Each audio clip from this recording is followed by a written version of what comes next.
Delphine Castellanos had buried 2 husbands, 1 barn, and more money than she cared to count into the rocking sea, and she had never once let anyone else's opinion decide what happened on her own land. So when the county extension agent stood in her round pen in April, clipboard in hand, and told her that 55 foals born pigeon-toed in a single season was not a statistic, it's a crisis, she just handed him a cup of coffee and told him to drink it before it went cold. "You understand what I'm telling you," he said. "This isn't one bad bloodline hiccup. Every single foal out of your broodmare band this spring turned its toes in. That's not luck. That's something in the water, the feed, the genetics. Something's wrong, Delphine." "Maybe," she said. "Or maybe something's right, and we don't know what to call it yet." The trouble had started the winter before, when a hard freeze took out half the county's hay, and Delphine, low on both cash and options, had bought a mineral supplement off a traveling salesman who swore it would tighten up her mares before breeding season. She never trusted it fully. The man had a salesman's smile, all top teeth, but she'd used it anyway, mixed sparingly into the feed of 30 mares over the winter. Whether it was the supplement, the freeze, some quirk in the well water, or simple bad luck stacking up across an unusually large foal crop, nobody could say for certain. What was certain was the result. 55 foals, born between March and May, every one of them coming into the world with front legs that turned inward at the fetlock, hooves toeing in toward each other like shy children. By June, the ranch had become a subject of ridicule from Bakersfield to the state fairgrounds. Horse people are not, as a rule, quiet about defects. At the auction house, men who'd never so much as touched a lead rope in her direction now had opinions about her breeding program. The rocking sea pigeon flock, somebody started calling the foal crop, and the name stuck the way cruel names do, quick and everywhere at once. "You ought to cut your losses," said Ray Abernathy, who ran the biggest quarter-horse operation in 3 counties and had never missed a chance to remind Delphine that her operation was smaller, older, and, in his estimation, behind the times. "Nobody wants a toed-in horse. You'll be feeding 55 animals nobody will buy, and you'll be feeding them for 20 years.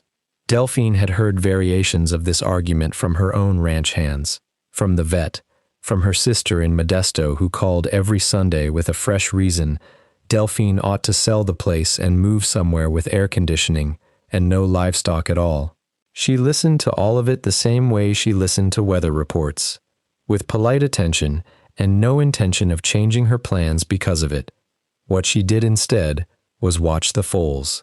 Really watch them, the way she'd learned to watch horses from her first husband, Tomas, who used to say that most people looked at a horse to confirm what they already believed about it, and precious few people looked at a horse to find out what it actually was.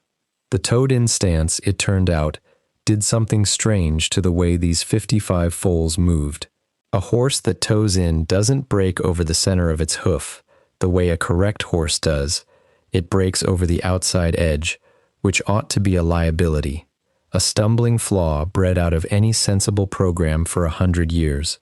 But these foals weren't stumbling. As they grew through that summer, gaining muscle and confidence in the big north pasture, Delphine noticed they were doing something with that odd breakover that she'd never quite seen in 30 years of raising horses. They were planting harder, cutting quicker, rocking back onto their hindquarters with a tightness that her correct-legged foals, born the year before, had never managed until well into their 3rd year of training. "Watch this," she told her foreman, Reuben Okafor, one August evening, as they leaned on the pasture fence at dusk. She sent her old cutting dog, Biscuit, in a wide loop around a knot of the young horses, just to see what they'd do. The straight-legged yearlings, scattered in the usual disorganized panic of young horses, startled by anything.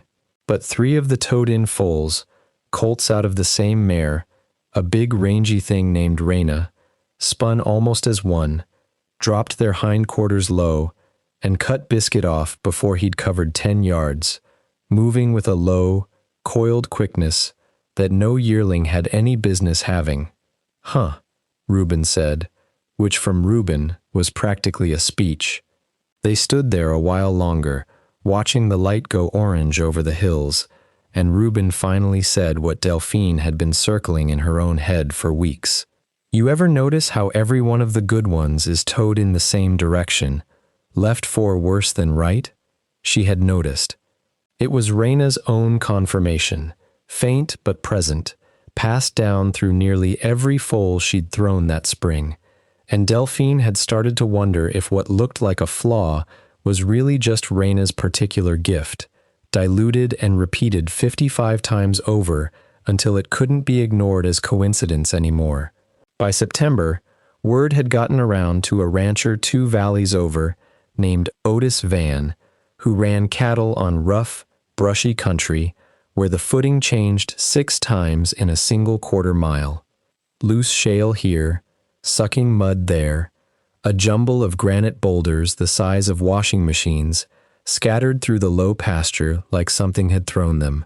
Otis had gone through 4 good cow horses in 3 years on that ground, all of them sound, correct-legged animals from respected programs, all of them eventually breaking down from the strain of constantly correcting their stride on unpredictable footing. "I heard you've got some funny-legged colts," Otis said when he called her that fall, in the careful tone of a man who wasn't sure if he was about to be laughed at himself for asking. "I've got 55 of them," Delphine said. "What do you need?" "Something that can hold its footing on ground that doesn't want to be held. I don't care what its legs look like if it doesn't fall down under me at a dead run through rock." She sold him 4 2-year-olds that November, at a price Ray Abernathy would have scoffed at. Not because it was low, but because it was full price, undiscounted, for horses everyone in 3 counties had spent the summer calling a joke. Otis rode the first one, a leggy bay gelding named Ratchet, out into the brush country the following spring, and by June he'd called Delphine twice, unprompted, just to tell her that Ratchet had gone through terrain that put 2 of his straight-legged geldings on the ground and hadn't so much as stumbled. That was the turn, though Delphine would always maintain, when people asked her later, that nothing had really turned. The horses had simply always been what they were, and it had taken the right kind of ground and the right kind of need to make anyone else notice it. Word moved through ranch country the way it always does, sideways and slow and then suddenly everywhere. A packer outfit working steep switchback trails in the Sierra foothills bought 6 of the geldings for pack strings, after their trail boss watched one navigate a scree slope that had put down 2 mules the year before. A team roping header down in the valley, who spent his working life on ground churned to a soft, treacherous batter by 1,000 cattle hooves, bought a mare out of Raina's second toed-in foal crop, and swore within a season that she turned harder off her hocks than any correct-legged horse he'd trained in 15 years. By the time the Rocking Sea's third toed-in foal crop hit the ground, because Delphine, once she understood what she had, bred for it deliberately rather than treating it as an accident to correct, ranchers were calling ahead to reserve yearlings before they were even weaned. The nickname changed, too, the way nicknames do once the thing they're mocking stops being a joke. The Rocking Sea pigeon flock quietly became Delphine's Rock Horses, a name that traveled the auction circuit with something closer to respect than ridicule. Ray Abernathy never did apologize, not directly. That wasn't the kind of man he was, but he did show up at her gate one February with a proposition to lease breeding rights to Raina's line for his own program, and Delphine let him wait a full 10 seconds on her porch before she said yes, mostly because she'd earned the right to make him wait. The extension agent came back out that same spring, older now, a little grayer, and stood in the same round pen, looking at foal number 60-something bank, hard off its hindquarters, to avoid a gopher hole that would have sent a straighter-legged colt sprawling. "I owe you an apology," he said. "I called it a crisis." You called it what you saw, Delphine said. Most people do. Doesn't make you wrong to have looked, just means you stopped looking a little too soon. She never did find out for certain what caused that first strange season, the supplement, the freeze, the water, some fluke of the wind. She stopped trying to find out, eventually, because it stopped mattering.